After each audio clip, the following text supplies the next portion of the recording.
భారత్లోని అన్ని ఛానల్స్ ను ఆంధ్రదేశంలో ప్రసారం చేస్తున్న ఏకైక network city cable. Welcome to city cable news bulletin. ముందుగా హెడ్లైన్స్.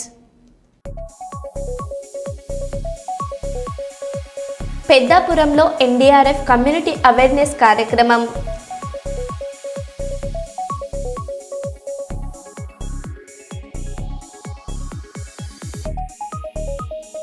గుంటూరు నగరంలోని బిర్యానీ హోటల్స్పై ఫుడ్ సేఫ్టీ అధికారులు ఆకస్మిక తనిఖీలు.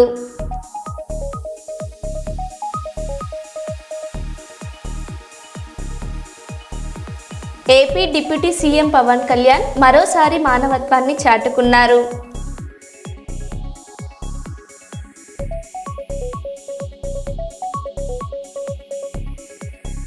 అసెంబ్లీ నుంచి వైఎస్ఆర్సీపీ సభ్యులు వాకౌట్.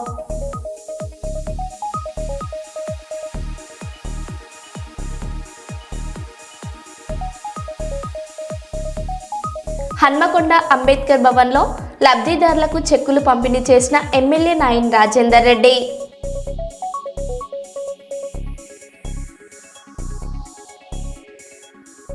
ఇక వివరాల్లోకి వెళ్తే, వరంగల్ జిల్లా నర్సంపేట మున్సిపాలిటీలో పోలింగ్ ప్రశాంతంగా కొనసాగుతుంది. 30 వార్డులో ఓటింగ్ ప్రారంభమై మధ్యాహ్నం 1 గంట వరకు 57.64% పోలింగ్ నమోదైంది. గ్రీన్ పోలింగ్ స్టేషన్లు, ప్లాస్టిక్ రహిత కేంద్రాలతో ప్రత్యేక ఏర్పాట్లు చేసినట్లు కలెక్టర్ సత్యశారద తెలిపారు. ఆకుపచ్చ తోరణాలతో అలంకరించిన హరిత కేంద్రాల్లో గులాబీ పువ్వులతో ఓటర్లకు స్వాగతం పలుకుతూ భారీగా ప్రజలు తమ ఓటు హక్కును వినియోగించుకుంటున్నారు.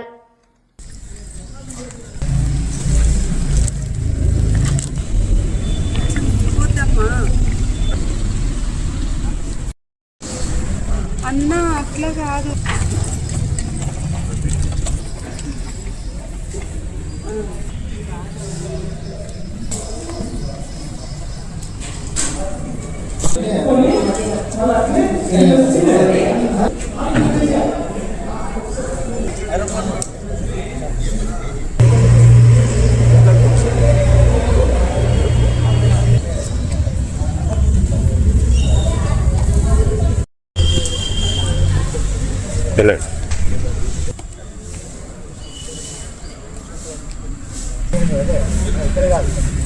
అక్కడే ఉంది.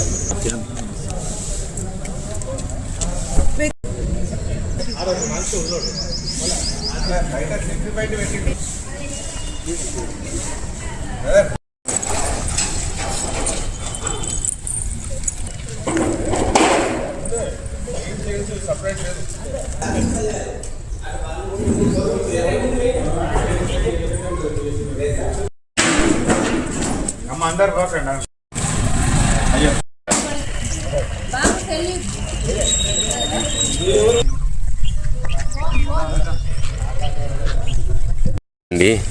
సార్ తీసుకున్నారా?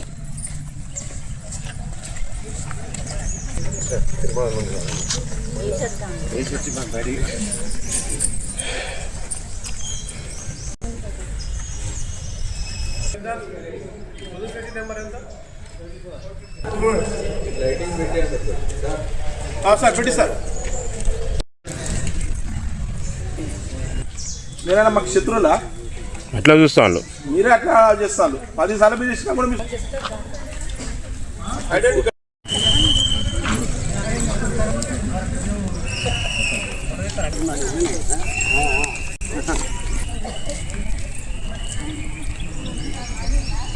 ఓటు వినియోగించుకుంటాం. భూపాలపల్లి నుంచి వచ్చి నా ఓటు చేపెట్టాను సార్. మీరు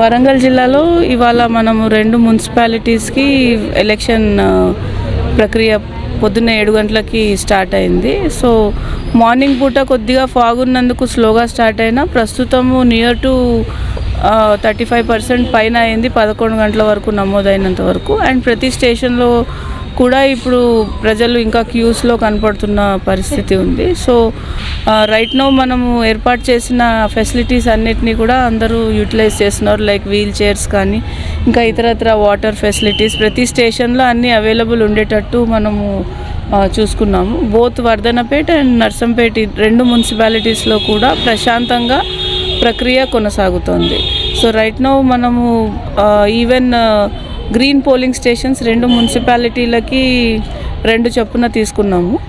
సో ఈ గ్రీన్ పోలింగ్ స్టేషన్స్ ద్వారా పర్యావరణ హితమైన సందేశాన్ని అందిస్తూ ప్లస్ ఓటర్ శాతం పెంచే విధంగా మాకు పంచాయత్ ఎలక్షన్స్లో ఇది చాలా హెల్ప్ అయినాయి. సో అది ఈసారి కూడా మేము కొనసాగించాము. సో దట్ ఓటర్ శాతం పెరుగుతుందని. సో అలాగనే ఇక్కడ మనం చూసినట్టయితే చాలామంది ఇవి చూడడానికి కూడా వచ్చి మాట్లాడుకొని ఒక పండగ లాంటి వాతావరణంలో ఇది మొత్తము ఎలక్షన్ ఓటింగ్ అనేది జరుగుతుంది right now. So as of now no issues from Warangal, పీస్ఫుల్గానే జరుగుతుంది మొత్తం.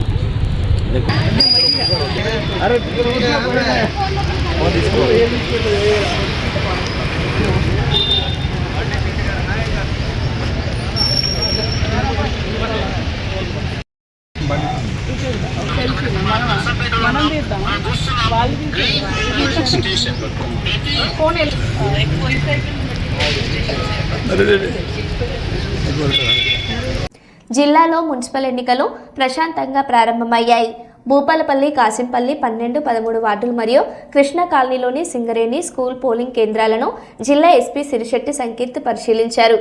సమస్యాత్మక కేంద్రాల్లో అదనపు పోలీస్ బలగాలతో కట్టుదిట్టమైన భద్రతా ఏర్పాట్లు చేసినట్లు తెలిపారు. ఓటర్లు భయాందోళనలు లేకుండా స్వేచ్ఛగా ఓటు హక్కు వినియోగించుకోవాలని సూచించారు. శాంతియుత పారదర్శక ఎన్నికల కోసం పోలీసులు అన్ని చర్యలు తీసుకుంటున్నారు.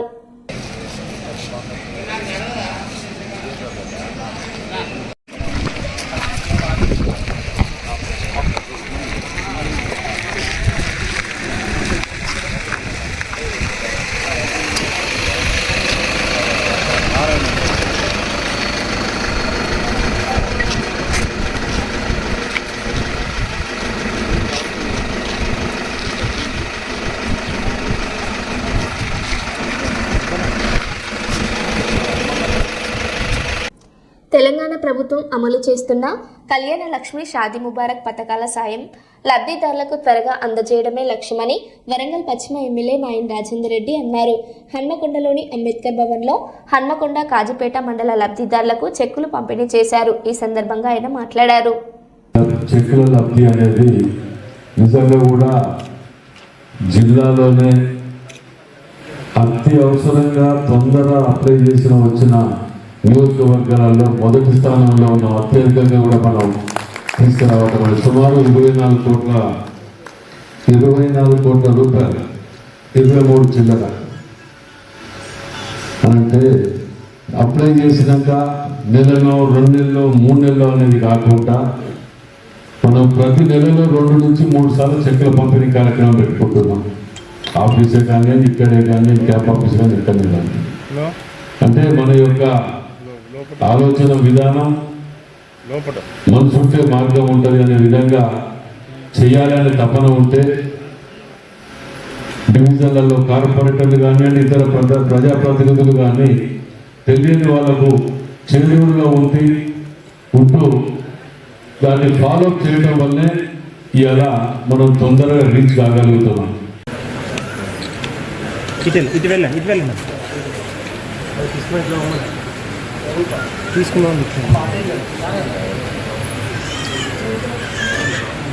హోమాకుల Latha 5th division Homakula Latha, 5th division Miryalakara Kalyan,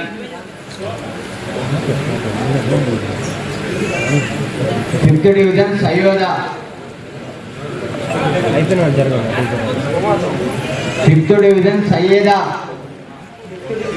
5th division Reddy Rajamani,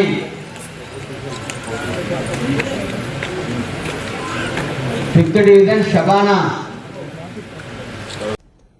Mancherial జిల్లా క్యాతనపల్లి 10వ వార్డులో పోలింగ్ కేంద్రంలో ఓటు హక్కు వినియోగించుకున్న మాజీ ఎమ్మెల్యే బాల్క సుమన్ దంపతులు రాణి అలెక్య.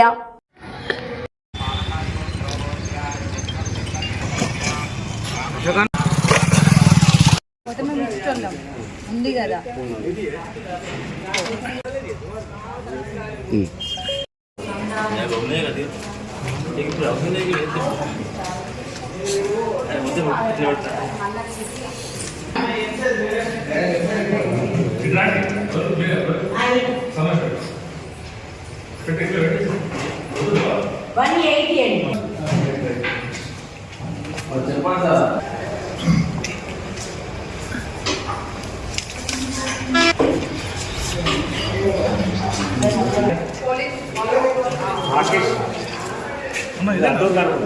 ఫస్ట్ నెంబర్ సార్ పిలుస్తాను.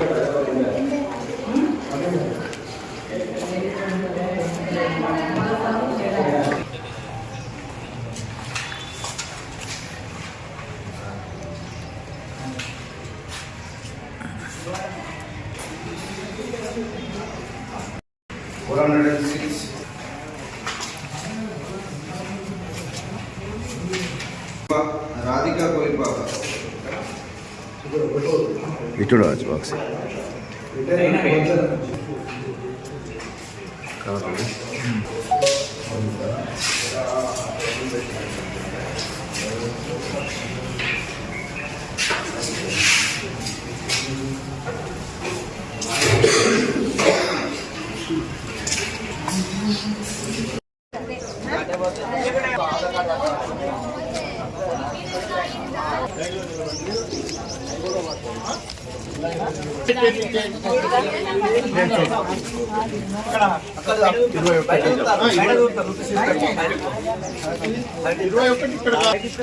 మరి ఇది ఇక్కడ కాదమ్మా 22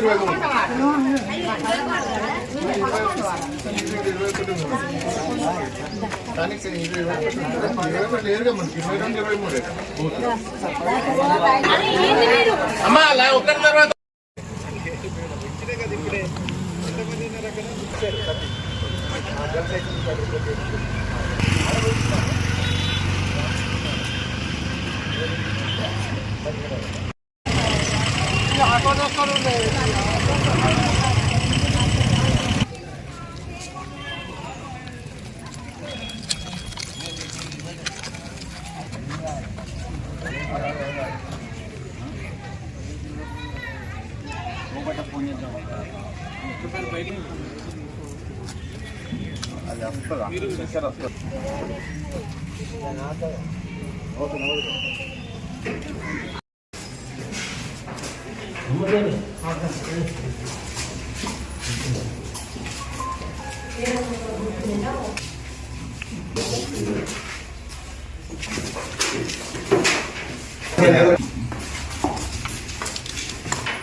ఏ గుర్తు మీద ఎలా చెప్తాను. పెద్దపల్లి జిల్లా సుల్తానాబాద్ మున్సిపాలిటీలో 15 వార్డులకు గాను మధ్యాహ్నం 1 గంటల వరకు 60.70% పోలింగ్ నమోదు.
పెద్దాపురంలో ఎన్డీఆర్ఎఫ్ ఆధ్వర్యంలో కమ్యూనిటీ అవేర్నెస్ కార్యక్రమం నిర్వహించారు. ఆర్యవైశ్య కళ్యాణ మండపంలో జరిగిన ఈ కార్యక్రమంలో ప్రకృతి వైపరీత్యాల సమయంలో తీసుకోవాల్సిన జాగ్రత్తలపై వివిధ శాఖల అధికారులకు అవగాహన కల్పించారు. ఎన్డీఆర్ఎఫ్ ఇన్స్పెక్టర్ సుశాంత్ కుమార్ బెహరా, తహసీల్దార్ వెంకటలక్ష్మి, ఫైర్ మరియు పోలీసు అధికారులు పాల్గొన్నారు. అవగాహన పెరిగి కాన్ఫిడెన్స్ లెవెల్ అనేది పెరుగుతుంది. ఎప్పుడు కూడా ఇది ఎంత మీరు పాల్గొంటే అంత బాగుంటుంది. మీకు కూడా అక్కడ ఉంటే నవ్వుకోవడానికి బాగుంటుంది. ఇలా చూడండి, ఇలా ఈజీగా తీసుకెళ్ళచ్చు. అవునా? అదేవిధంగా అయితే బ్లాంకెట్ వర్క్ చేశారు కదా, ఇంకో మెథడ్ ఉంది. మన దగ్గర రైస్ బ్యాగ్స్ ఉంటాయి, వాడుకున్న తర్వాత ఉండే బ్యాగ్స్, ఖాళీ అంటీ బ్యాగ్స్ ఉంటాయి కదా. సో వీటికి ఏంటంటే ఒకవైపు వాడుకుంటుంది, రెండో వైపు రెండు హోల్స్ పెట్టుకోండి. ఒక రెండు హోల్స్ అనేవి చిన్న కన్నాలు పెట్టుకోవాలి. ఇలా పెట్టిన తర్వాత సేమ్ అటువంటి పైప్స్ ద్వారా లోపల పెట్టి దీని ద్వారా కూడా మనం స్ట్రక్చర్ అనేది రెడీ చేసుకోవచ్చు. ఇవన్నీ చెప్పడానికి కారణం ఏంటంటే మన దగ్గర స్ట్రక్చర్స్ అవైలబుల్ లేనప్పుడు, అంబులెన్స్ దగ్గర లేనప్పుడు, మెడికల్ స్టాఫ్ లేనప్పుడు మన దగ్గర దొరికే వస్తువులతో ఏ విధంగా చేసుకోవాలి. ఇది చేసుకోవడం వల్ల ఏంటంటే ప్రయోజనం ఏంటంటే మనకి సిటీలో ఉన్న వాళ్ళకి పర్వాలేదు, సిటీలో ఉన్న వాళ్ళకి బాగానే ఉంటుంది.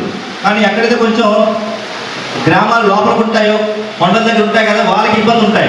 ఏ నదులు క్రాస్ చేసే వాళ్ళకి ఈజీగా ఇటువంటి పెట్టుకొని ఈజీగా క్యారీ చేసుకొని వాళ్ళని హాస్పిటల్ కానీ బయట తీసుకురావడం జరుగుతుంది. ఊళ్ళో చెప్పగలరా లేదా? ఇవన్నీ చెప్పడానికి కారణం అదే. మీరు వెళ్ళి చెప్తారా? ఎందుకంటే అన్ని దగ్గర మేము రాలేము. ప్రసాద్ గారు మీరు క్లాస్ కూడా పట్టట్లేదు, మీరు అన్ని నవ్వుతున్నారు. ఈ విధంగా క్యారీ అనేది ఈజీగా చేయొచ్చు. మీరు సంఖ్య సిగిపోతుంది, అదేం ప్రాబ్లం లేదు. ఎప్పుడు కూడా అంత ఈజీగా ఏమవుతుంది. మంచిది. పరిశుభ్రమైన క్లాత్తో తీసుకొని ఎక్కడైతే దెబ్బతిందో దెబ్బ మీద గట్టిగా పట్టుకొని ఒక 5 నుంచి 15 నిమిషాలు వెయిట్ చేయాలి. దేనికోసం అంటే మన బ్లడ్ క్లాటింగ్ అనేది జరుగుతుంది. రక్తం అనేది గడ్డకట్టుకుంటుంది. గడ్డకట్టుకునే టైం ఏంటంటే 5 నుంచి 15 నిమిషాలు పట్టుకుంటే దాని ద్వారా ఏంటంటే రక్తాన్ని మనం అక్కడ ఆపేయచ్చు, నెమ్మదిగా వెళ్తుంది. అవునా? సో దీని ద్వారా కూడా మనం ఆ రక్తస్రావాన్ని ఆపడానికి ఇది ఒక మెథడ్ అన్నమాట. ఈ విధంగా దెబ్బతలింది కదా, దెబ్బతలింది కదా, ఈ విధంగా మన గుండె కన్నా హైట్లో ఉంచాలి. ఈ విధంగా చేయడం ద్వారా వాళ్ళ యొక్క బ్లడ్ బ్లీడింగ్ అనేది కంట్రోల్ చేయొచ్చు. సో ఈ విధంగా చేశారు, అయినా బ్లడ్ బ్లీడింగ్ అనేది కంట్రోల్ అవ్వలేదు. ఎందుకంటే కొంచెం లోతుగా కట్ అయితే లోపల ఉన్న ఆ థర్డ్ లేయర్, 3వ లేయర్ కట్ అయింది అనుకోండి, దాని ద్వారా మనం కంట్రోల్ అనేది చేయాలి. వ్యవస్థ ఉంటుంది, నాడీ వ్యవస్థ తెలిసి ఉంటుంది. నాడీ వ్యవస్థ నాడులు ఉంటాయి కదా, ఆ పల్స్ నాడీలు ఉన్నవి పెద్ద నాడి నుంచి చిన్న చిన్న నాడులుగా డివైడ్ అవుతాయి. ఒక చెయ్యికి నాడు ఉందంటే దీనికి ముందుగా పెద్ద నాడు వచ్చి ఎక్కడైతే అవి విడిపోతాయో అక్కడ ప్రెజర్ పాయింట్స్ ఉంటాయి. ఇక్కడ ఈ అబ్బాయికి ఇక్కడ చెయ్యి దెబ్బతింది కదా, గట్టిగా పట్టుకోవడం వల్ల ఏంటంటే దాని ద్వారా కూడా ప్రెజర్ అనేది ఆగడం జరుగుతుంది నెమ్మదిగా ఆగి. దీని ద్వారా కూడా మనం బ్లీడింగ్ కంట్రోల్ అనేది చేయవచ్చు. కూడా ట్రై చేస్తారు. అవునా? సో ఇప్పుడు కూడా పిల్లలు ఆడుకునేటప్పుడు ఎక్కడ ఇటువంటి మ్యాన్ హౌస్ ఎక్కువ వాటర్ ఫిలప్ అయిపోతుందో మనకు కనపడదు. సో అందులో పడిపోవడం, కాలంలో పడిపోవడం, అటువంటి మరణాలు కూడా ఎక్కువగా సంభవిస్తున్నాయి. వరదలు రాకముందు మనం చేయాల్సిన పని ఏంటంటే, అనౌన్స్ చేస్తున్నారంటే మనం తీసుకోవాల్సిన జాగ్రత్తలు. ముందుగా మనకి సంబంధించిన డాక్యుమెంట్స్ ఉంటాయి. మన ఇంట్లో చాలా రకాల సర్టిఫికేట్ వచ్చినప్పుడు ఈ విధంగా చేస్తారు. దెబ్బలు తగిన వాళ్ళకి ఈ విధంగా చేశారు. అదేవిధంగా నెక్స్ట్ మనకి డిజాస్టర్, తుఫాన్లు వచ్చినప్పుడు ఏం జరుగుతుంది? ముందుగా మనకి అనౌన్స్ చేయడం అనేది జరుగుతుంది గవర్నమెంట్ తరఫు నుంచి. అవునా? గవర్నమెంట్ తరఫు నుంచి ఒక వారం ముందుగానే తుఫాన్లు రాబోతున్నాయి, పలానా డేట్కి రాబోతున్నాయని చెప్తారు. అది చెప్పడానికి కారణం ఏంటో తెలుసా మీకు? చెప్పడానికి కారణం ఏంటంటే ఆ టైంని తగ్గించుకోవడం కోసం. అయితే మీకు ఇన్ని చెప్పిన కొన్ని ఏరియాలో ఎన్డీఆర్ఎఫ్ టీం అనేది మీరు ఒకసారి టీవీలు చూసుంటారు. చాలా డ్యూటీస్ వెళ్ళేటప్పుడు వాళ్ళకి ముందుగానే అనౌన్స్ చేస్తారు గవర్నమెంట్ తరఫు నుంచి ఇక్కడ ఉండకూడదని. కానీ వాళ్ళు వినరు. లేదు మాకు అంతా తెలుసు, ఎప్పుడు ఉంటాం ఇక్కడ, ప్రతి సంవత్సరం జరిగేదే అనేసి ఉండిపోతారు మొండిగా. చాలామంది అలా చనిపోవడం కూడా జరిగింది.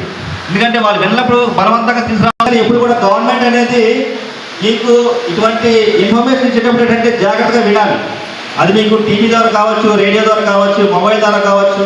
సో అన్ని రకాలుగా మీకు ముందుగా ఇన్ఫర్మేషన్ అనేది ఇవ్వడం జరుగుతుంది. తెలుసుకోవాలి, ఎందుకంటే ఎవరైనా రాలేని పరిస్థితుల్లో లేదంటే ఎవరైనా ఇరికిపోయారు, ఎందుకంటే వాళ్ళు వదిలేసి మనం వెళ్ళిపోలేం కదా. అందుకని బయట కౌంట్ చేయడం ద్వారా ఏంటంటే వాళ్ళు వచ్చారా లేదని తెలుసుకోవడం కోసం. కాపాడడం అనేది అందరికీ తెలుసు. మన ఫ్రెండ్స్ కానీ ఎవరైనా ఉంటారు దగ్గరలో, మనం వెళ్ళి ఫాస్ట్గా వెళ్ళి కాపాడి వచ్చేస్తాం అనుకుంటాం. కొన్ని పరిస్థితుల్లో మనం కరెక్ట్గా ఉపయోగించకపోతే వాళ్ళని కాపాడడానికి వెళ్ళి మనం కూడా దానిలో ఇరికిపోయే అవకాశం అనేది ఉంటుంది. అయితే ఏ విధంగా చేయాలి? ఒక మనిషిని తీసుకురావడానికి ఏంటంటే జరిగే ప్రమాదం బట్టి ఆధారపడి ఉంటుంది. దెబ్బలు తగిన వ్యక్తులు ఏంటంటే ఫర్ సపోజ్ ఎవరికైనా చిన్నపిల్లలు అనుకోండి, చిన్నపిల్లలు అయినప్పుడు మనం ఈజీగా క్యారీ చేయొచ్చు. ఏంటి అలా మనం క్రాడిల్ క్యారీ అంటారు దాన్ని ఏమంటారు? క్రాడిల్ క్యారీ అంటే ఇంకేం లేదు, మనం చేతులు పట్టుకొని తీసుకొచ్చేస్తాం. ఈ విధంగా పట్టుకొని ఆ మనిషిని తీసుకొని బయటకు వచ్చేస్తాం, ఈజీగా చేస్తాం. అదే పెద్దవాళ్ళు అనుకోండి, మనం ఈజీగా క్యారీ చేయలేము. సో అటువంటి పరిస్థితుల్లో ఏ విధంగా తీసుకురావాలి? అయితే 2 హ్యాండ్ క్యారీ అంటారు. లాక్ చేయడం అనేది ఎప్పుడు కూడా లాక్ చేయడానికి మన రిస్ట్ పట్టుకోకూడదండి. ఈ విధంగా రిస్ట్ అనేది చూపించండి. అలా పట్టుకోవడం ద్వారా వాళ్ళు ఉండడం అనేది స్లిప్ అవుతూ ఉంటారు. సో దాని ద్వారా అది ఊడిపోయి వాళ్ళు పడిపోతాడు మన మనిషి. సో దాని ద్వారా ఏంటంటే ఇంకా ఇంజూరీ అవుతాడు. సో ఈ విధంగా లాక్ చేసుకోవాలి. లాక్ చేసి ఎవరైతే మనిషి ఉన్నారో మన కింద వంగి వాళ్ళని కూర్చోబెట్టుకొని ఈజీగా క్యారీ చేయొచ్చు బయట. అది అంటే ఎప్పుడు జరుగుతుంది? ఎవరైతే ఇరికిపోయారో వాళ్ళని బయట తీసుకురావడం కోసం. జరిగిన వెంటనే చేయాల్సిన పని నేను చెప్పాను. అయితే ఇదే విధంగా కొంచెం మనిషి పూర్తిగా నడవలేకపోతున్నాడు, 2 కాళ్ళు సరిగా పనిచేయట్లేదు, లేదా దెబ్బలు కొంచెం గట్టిగా తగిలాయి, లేదంటే వెనక బ్యాక్ ముందు ఇంజూరీ అయింది. అప్పుడు ఏ విధంగా క్యారీ చేయాలి? 4 హ్యాండ్ క్యారీ అంటారు దీన్ని. అంటే తిరిగి మనిషి పూర్తిగా లేపు తీసుకురావాలన్నమాట. ఈ విధంగా చేసినప్పుడు ఏంటంటే ఈ విధంగా లాక్ చేసి ఇక్కడ ఈజీగా కూర్చోవచ్చు. తనకేంటంటే పూర్తిగా ఏమి నొప్పి లేకుండా ఈజీగా బయటికి తీసుకురావచ్చు.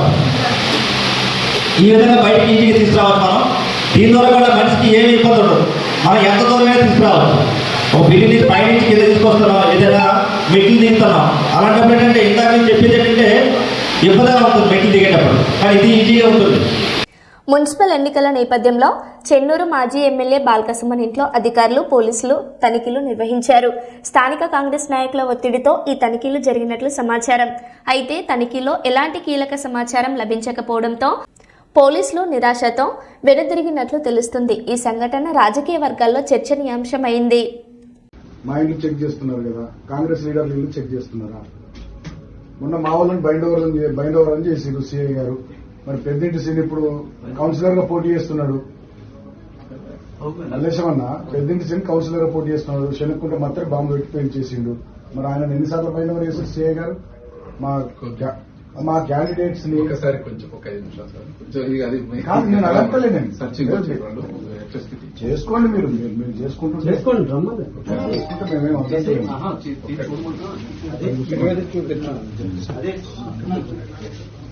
చూసుకోండి.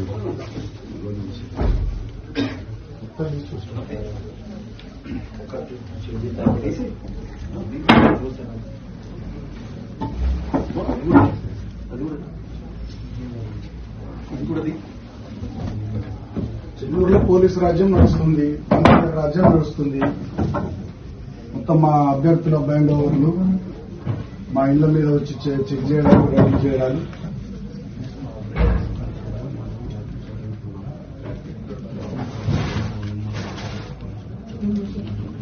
మరో బులెటిన్లో మళ్ళీ కలుద్దాం. Stay tune.